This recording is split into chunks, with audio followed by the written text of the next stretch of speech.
Welcome to Velvet Shadows.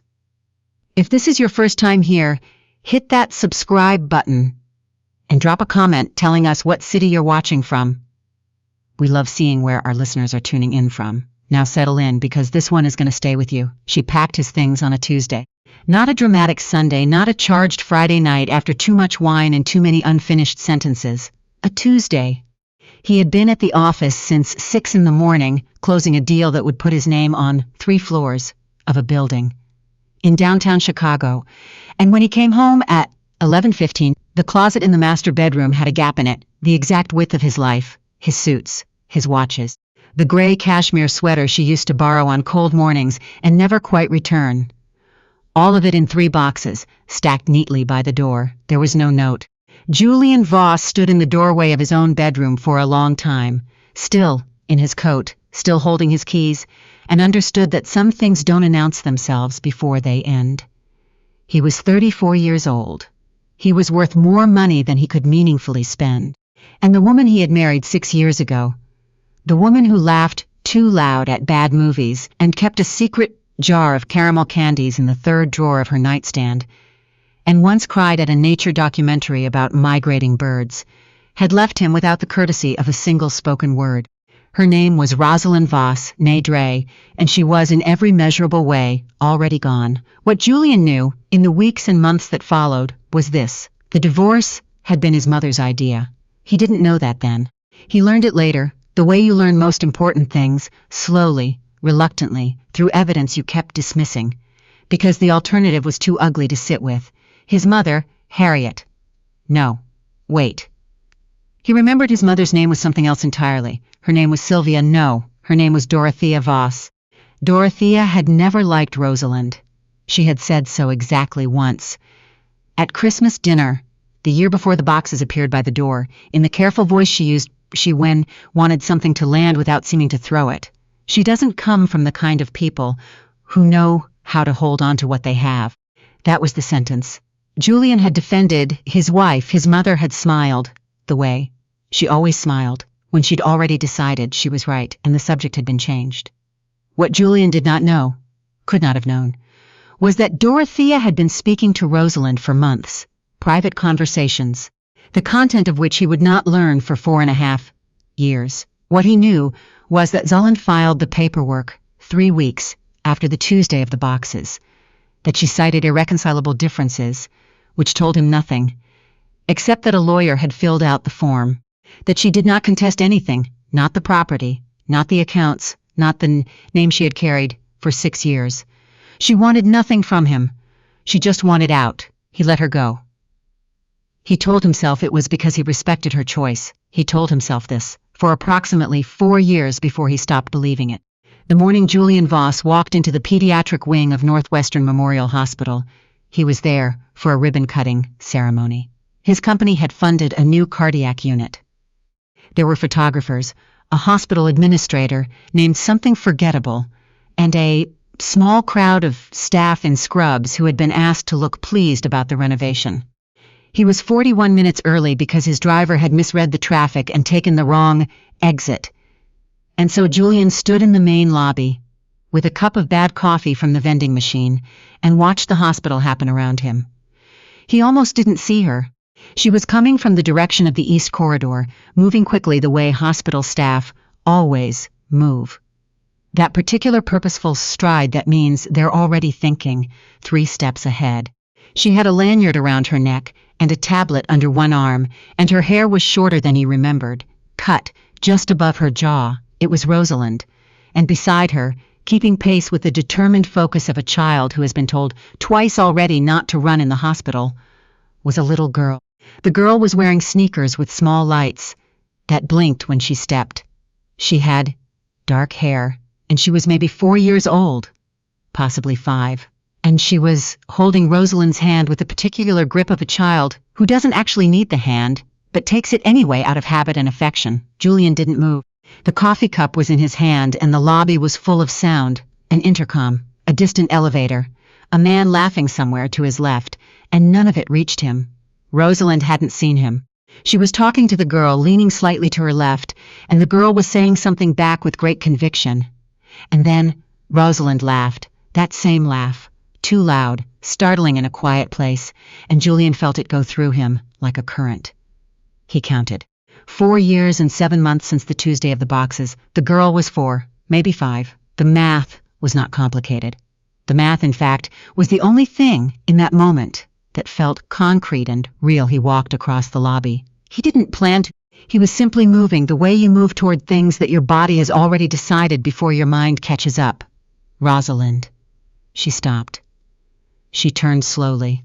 The way people turn when they've heard their name spoken, in a voice they weren't prepared to hear.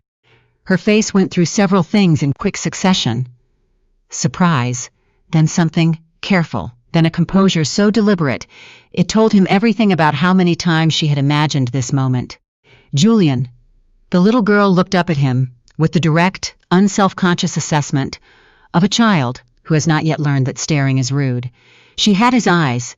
He knew it immediately, not because he was looking for it, but because he wasn't, and it was still the first thing he saw. Dark eyes, slightly wide-set, with that particular quality of stillness that his mother used to say, made him look like he was always calculating something. "Hi," the girl said. "Hi," Julian said. There was a silence. Rosalind's hand tightened slightly around the girl's, and Julian caught the movement, and she saw him catch it. "This isn't," she started. "How old is she?" he said. The question came out quiet, not demanding, not accusatory. He hadn't meant it to sound like anything except what it was, which was the only question he was capable of forming in that moment. Rosalind looked at him for a long moment. 4, she said. "She's 4 years old." The little girl, apparently deciding that the conversation between the adults was not interesting enough to warrant her continued attention, had begun to answer on her by lifting her foot and pressing it down repeatedly against the tile floor. "Blink, blink, blink." "What's her name?" Julian asked. Another pause. Something moved across Rosalind's face. Not guilt, exactly, but its more complicated cousin. "Willa," she said. He tried the name out silently. It suited the girl. It suited the small, fierce quality of her. This child blinking her shoes against a hospital floor with the self-possessed focus of someone who had somewhere to be. "I need to." Rosalind gestured toward the corridor. "I have a shift, I know," he said. "You work here, Julian. I'm not going to make a scene," he said. "That's not, I just..." He stopped. "Try it again." "Can I call you?" "Tonight, after her bedtime." Rosalind studied him for a moment with an expression he had never quite seen on her face before. Then she said very quietly, "You have the same number?" "Yes." "I'll think about it." She walked away. Willa walked with her, glancing back at Julian once over her shoulder with those still, dark eyes, and then returned her attention to the floor and her blinking shoes. Julian stood in the lobby until his phone buzzed with a reminder about the ribbon cutting, and then he went and smiled for the photographers, and didn't hear a single word of the administrator's speech. She called him at 9:47 that night. He was sitting at the kitchen island in the apartment he had moved into after the divorce, a place he had furnished adequately and never made into a home, and he answered on the second ring. "I owe you some things," Rosalind said without preamble. "I'm not going to apologize for all of them. But I owe you some things." "Okay," he said. She told him that when she found out she was pregnant, she had already signed the divorce papers, that she had discovered it 3 weeks in a bathroom in the furnished apartment her friend had lent her on the north side, that she had sat on the floor of that bathroom for a long time trying to figure out what it meant for something to be both the worst and the best moment of your life. She told him she had considered telling him. She had picked up the phone twice. "What stopped you?" he asked. There was a long pause. "Your mother," she said finally. "Your mother told me that you'd been seeing someone." Julian went very still. "She called me 2 weeks before I left," Rosalind said. "She told me you were in love with someone from your London office, that it had been going on for a year, that she thought I deserved to know because she respected me." She paused. "Those were her exact words, because I respect you." He said nothing for a moment. "There was no one," he said. "I know that now. There was never anyone, I know, Julian." The silence that followed was not comfortable, but it was honest, which was something neither of them had managed for years. "And when you found out she'd lied," he said, 8 months ago, My friend. She knew your mother socially. It's a whole thing I'll explain someday. She heard Dorothea telling the story differently, laughing about it actually. About how easy it had been. Rosalind's voice was steady, but he could hear the effort in it. I should have called you then.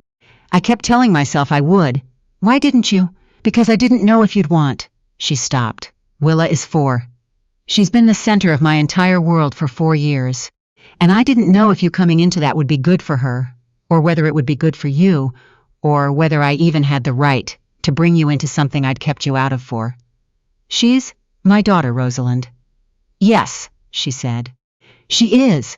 They did not reunite the way it happens in stories, which is to say quickly and emotionally, and with some grand gesture that makes the audience exhale. They reunited the way real, complicated things happen. Incrementally, with setbacks, with mornings when it felt like progress, and evenings when it felt like they were just two people making careful conversation over a child's head. Julian met Willa officially on a Saturday at a park in Lincoln Park. He brought nothing because Rosalind had said, "Please don't bring gifts the first time. Let her just meet you first." And he had appreciated that more than he could easily explain. He sat on a bench and Willa approached him with the evaluative directness that he was already beginning to recognize as characteristic. "Mom says you're my dad," she said. "Yes," he said. She considered this. "I do." "Good," she said, "because I always win, and it's better when someone actually knows the rules." He laughed. It startled him, the realness of it. Not the polished social laugh he had perfected over years of business dinners, but the kind that comes out before you can manage it. Willa looked pleased with this effect. She sat down beside him on the bench with the decisive energy of someone who has made a choice and is comfortable with it, and said, "We have a hamster. His name is Captain Sir Geoffrey III. That's a very formal name for a hamster," Julian said. "He has a formal personality," she explained seriously. By the time Rosalind arrived with coffee from the cart near the fountain, she found her daughter and the man she had once been married to deep in a forensic discussion about whether hamsters could theoretically hold political office, and the expression on her face was something Julian catalogued carefully and kept. The situation with Dorothea could not be avoided indefinitely. Julian had not spoken to his mother in the weeks since the lobby. He had turned it over carefully, the way he turned over large decisions, giving himself time to be certain before he acted. He did not want to be the kind of person who dismantles a relationship in anger. He wanted to be the kind who dismantles it clearly, once, with full knowledge of what he was doing and why. He called her on a Wednesday evening. He told her he knew about the call she had made to Rosalind. He did not raise his voice. He gave her the opportunity to explain, and she took it, and the explanation revealed more than she intended. The careful architecture of her justification. The small, dignified pivots of a woman who had decided what was best for her son and then manufactured the conditions to ensure it. "I did what I thought was right for you," Dorothea said. "You decided what was right for me," Julian said. "That's different." "She wasn't. She was my wife," he said. "Willa is my daughter. I missed 4 years." The silence from his mother's end was not remorseful. It was recalibrating. "I'd like you to take some time," Julian said. "I'm not ending this conversation angry, but we're not going to speak for a while. When you're ready to tell me the truth about all of it, not your version of what was best, but the actual truth, you have my number." He ended the call. He sat with it for a while. The strange calm of a decision that cost something, but was still the right one. Then he texted Rosalind, "Free this weekend?" Willa mentioned she wanted a rematch. The response came back 3 minutes later, which he was already learning meant she'd been sitting with her phone, which meant more than she would want to admit. She said that, did she? Saturday works. There is a particular quality to the process of becoming part of a child's life when you miss the beginning of it. It is not like starting from zero, because the child already has a world. Routines, preferences, a whole internal architecture of experience that was built without you. You are not present at the construction. You arrive when the house is already standing. What you can do, Julian learned, is show up. He showed up on Saturdays, then on Wednesday evenings. Then, after 3 months of this, Willa began asking on Tuesdays whether Wednesday was tomorrow. He learned that Captain Sir Geoffrey III was genuinely imperious in his manner and appeared to hold a grudge. He learned that Willa ate her sandwiches without crusts and would negotiate fiercely for Willa's accommodation, but would eat anything else without complaint, a combination of rigidity and flexibility that reminded him, uncomfortably, and then warmly, of himself. He learned that she was afraid of the dark, not in the general way children say they are, but in the specific way. She needed the hallway light on, and the door cracked at exactly the width of 2 fingers, and she had learned to measure this herself, precisely because she was 4 years old and already particular about the things that mattered. He learned that Rosalind had been working double shifts at the hospital for the first 2 years of Willa's life, that she had a friend network in the city, a tight, fierce circle of women who had formed something close to a village around her, who had shown up with food and babysitting, and the particular no-nonsense love that sustains people through the long, unbeautiful stretches of difficulty, that she had been, in the years he knew nothing about, genuinely brave. "You didn't have to do it alone," he told her once. "I know," she said, "but I was angry, and I was proud, and I thought," she paused, "I thought maybe I had made a mistake believing in us in the first place. And if I'd made that mistake, then I wanted to be able to look at Willa and know I hadn't made another one. Coming to me would have been a mistake? I didn't know. I didn't know what you'd do. And she was so small, Julian. She was so new. I couldn't risk getting it wrong." He thought about that for a long time. He turned it over the way he turned things over, not looking for the crack in her reasoning, to understand the specific geometry of the decision she'd had to make alone in a furnished apartment at 29 years old. "I wouldn't have gotten it wrong," he said. "I know that now," she said. It was, he decided, enough. The question of what they were to each other took longer. They were careful about it.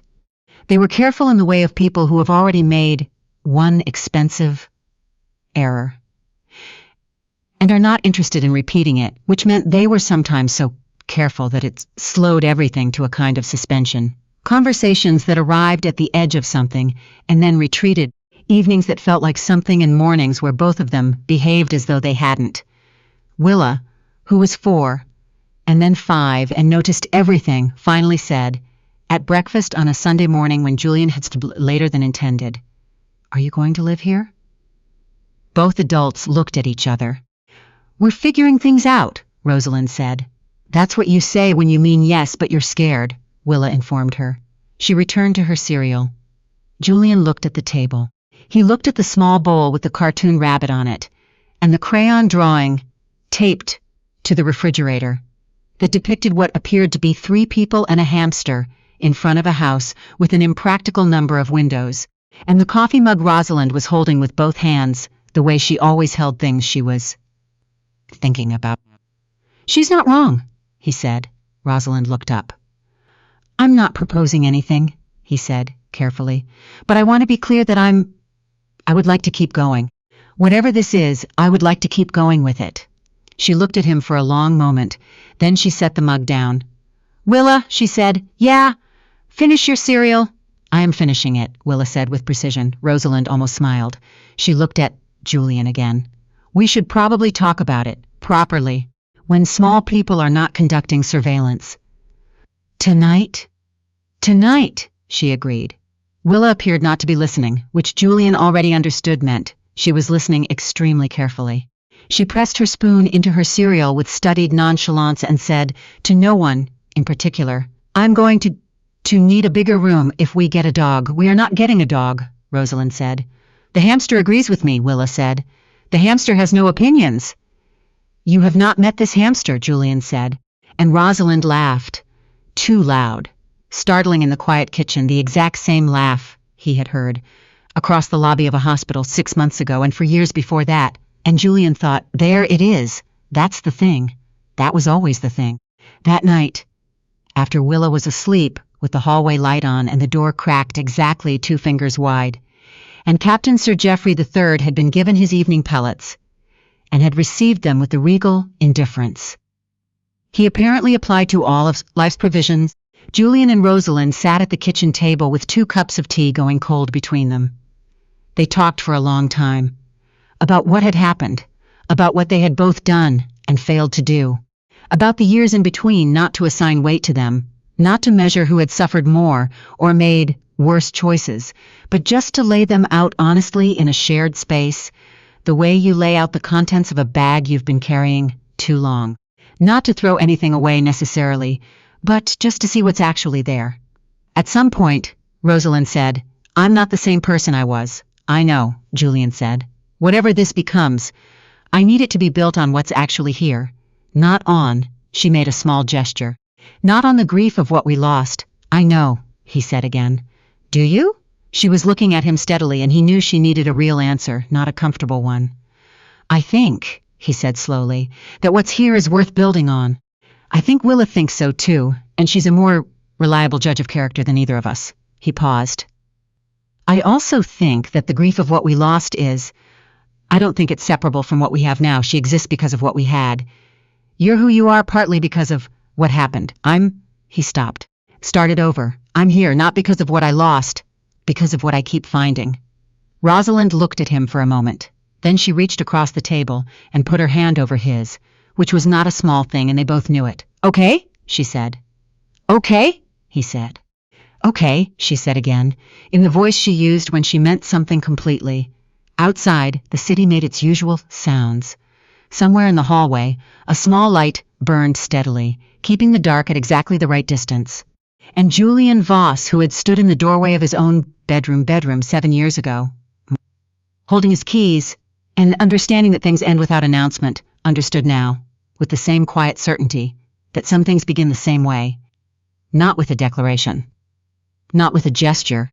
Just with a hand across a table, and a light in the hall, and the sound of a hamster moving around in his cage with the austere self-possession of a creature who has always known exactly what kind of home he was in.